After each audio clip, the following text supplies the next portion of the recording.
شروع کرتا ہوں اللہ کے نام سے جو بڑا مہربان نہایت رحم والا ہے۔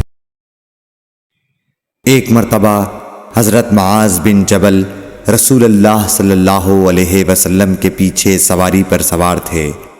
آپ نے فرمایا، اے معاذ، میں نے عرض کیا حاضر ہوں یا رسول اللہ۔ آپ صلی اللہ علیہ وسلم نے دوبارہ فرمایا، اے معاذ، میں نے عرض کیا حاضر ہوں اے اللہ کے رسول۔ آپ صلی اللہ علیہ وسلم نے سے بارہ فرمایا، اے معاذ، میں نے عرض کیا حاضر ہوں اے اللہ کے رسول۔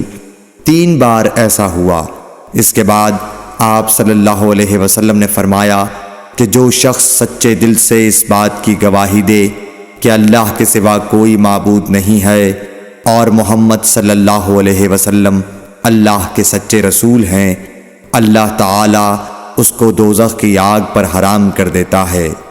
میں نے کہا، یا رسول اللہ، کیا اس بات سے لوگوں کو باخبر نہ کر دوں تاکہ وہ خوش ہو جائیں؟ آپ صلی اللہ علیہ وسلم نے فرمایا، اگر تم یہ خبر سناؤ گے تو لوگ اس پر بھروسہ کر بیٹھیں گے اور عمل چھوڑ دیں گے۔ صحیح بخاری حدیث نمبر 128۔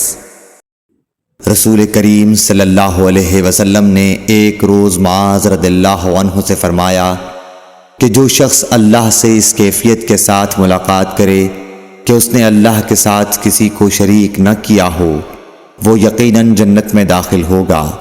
معاذ بولے، یا رسول اللہ، کیا میں اس بات کی لوگوں کو بشارت نہ سنا دوں؟ آپ صلی اللہ علیہ وسلم نے فرمایا، نہیں، مجھے خوف ہے کہ لوگ اس پر بھروسہ کر بیٹھیں گے۔ صحیح بخاری حدیث نمبر 129۔